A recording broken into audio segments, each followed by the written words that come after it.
Yo, how we doing? All right. So today, where we're going to be going over the first round of the NBA playoffs.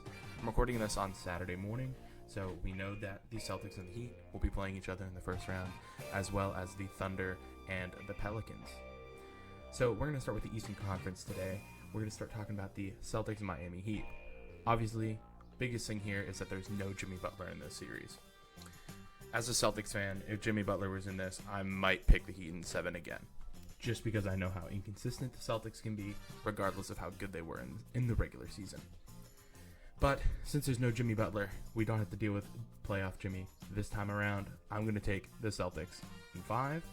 But I do think that with Eric Spoelstra being one of the best coaches of all time, he can give the Celtics a lot of headaches.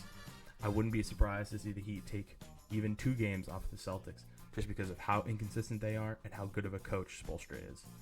But without Jimmy Butler, there's not a whole ton of offense to worry about here, so I'm still going to ride with my Celtics in 5 games. Next, we're going to talk about the Knicks versus the 76ers. Truly one of the most interesting series that we're going to have in this first round. We have a mostly healthy Joel Embiid, even if he's not playing as quickly as he does when he's healthy. Earlier this season, he was averaging over a point per minute. Now he's slowed down a little bit, but he's still going to be one of the most effective big men in the playoffs this year. The New York Knicks are missing Julius Randle, which is a huge issue when you look at the fact that he's their second option on offense. Unfortunately, I don't think that the Sixers have enough health from Joel Embiid and enough supporting cast around them to overtake the Knicks, their hard-nosed defense, and Jalen Brunson going supernova this playoff run. I still think this is going to be a great series, and I'm going to take the Knicks in 7 games, but I would not be surprised to see the Sixers pull this one off. Next, we got the Milwaukee Bucks and the Indiana Pacers. These two teams hate each other. There's been a lot of animosity between these two teams dating back even to the in-season tournament earlier this season. But as we know, Giannis is not playing tomorrow in Game 1. We will not have any Giannis at least for 1 game, but he may be out for multiple games with this calf strain.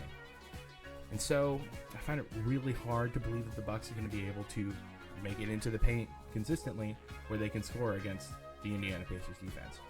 They play a really aggressive defense against all teams they've seen in the second half of the season, and the Indiana Pacers have looked a lot better on defense.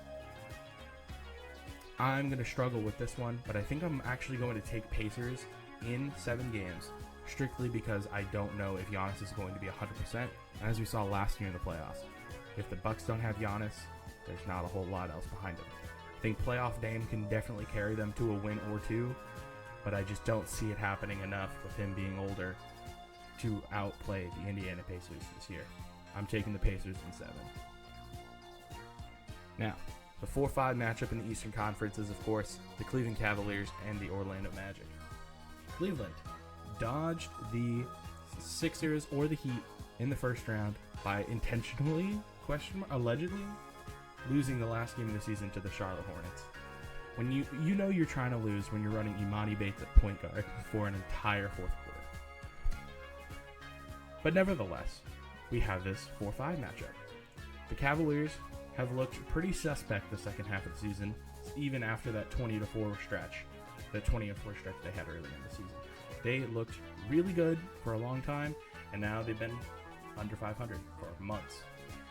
Meanwhile, Orlando is one of the hard-nosed teams of the Eastern Conference, similar to the New York Knicks, where they play physical, they play slow, they don't shoot the ball well, but they are going to be aggressive on defense. Jonathan Isaac may be the X factor in this series, simply because he is one of the best defenders in the league, and he may be starting against Donovan Mitchell or Darius Garland. I think, strictly based off of the bad juju that the Cleveland Cavaliers are going to have for tanking the last game of the season, I think I'm going to take the Orlando Magic in 6 games, and the Cleveland Cavaliers are going home in the first round for a second year in a row.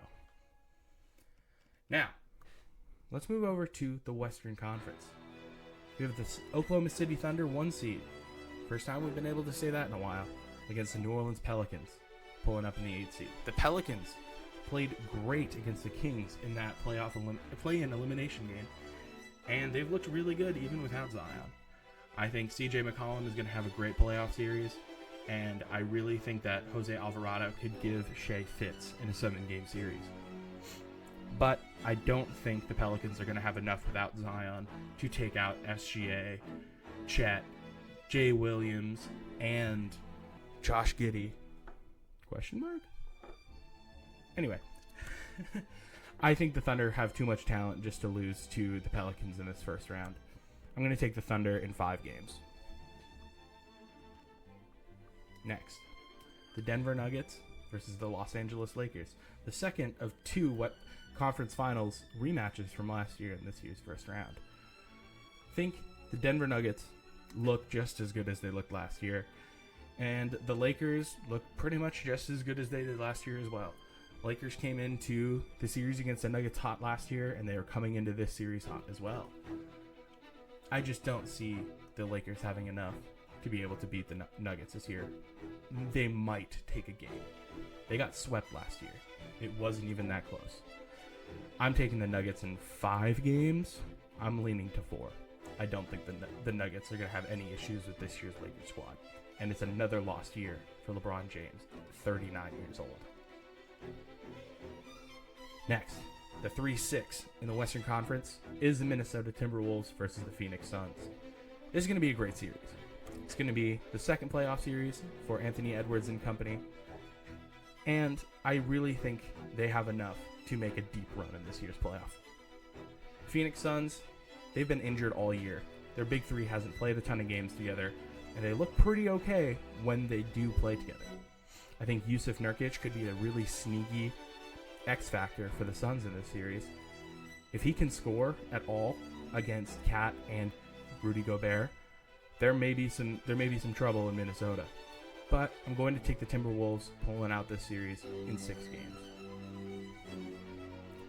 Last but not least, we have the LA Clippers versus the Dallas Mavericks, the 4-5 matchup in the Western Conference. Dallas has been the best team in basketball since the trade deadline, full stop. They're better than the Celtics. They've been better than the Nuggets. They have looked great this year. Luka Doncic is that guy, and I think he deserves the MVP this season. But LA Clippers have been really good this season, if not a little disappointing to end the year. But I think, all things considered, having the best player in the series and having a really great supporting cast around him for the first time in his career, I'm taking the Dallas Mavericks in 6 games. I think Kawhi Leonard is going to have 1 or 2 monster games this year, but I don't see Russ and James Harden holding up in a playoff series. James Harden has collapsed in the playoffs multiple times. Paul George has collapsed in the playoffs multiple times. I don't see them pulling this one out. That's why I'm going with the Mavericks in 5. And so my second round matchups are going to look like the Dallas Mavericks versus the Oklahoma City Thunder, the Denver Nuggets versus the Minnesota Timberwolves, the Orlando Magic versus the Boston Celtics, and the New York Knicks versus the Indiana Pacers. But of course, let me know if you disagree with me. Let me know who you think is going to win the NBA Finals this year. And y'all have a good one. Bye now.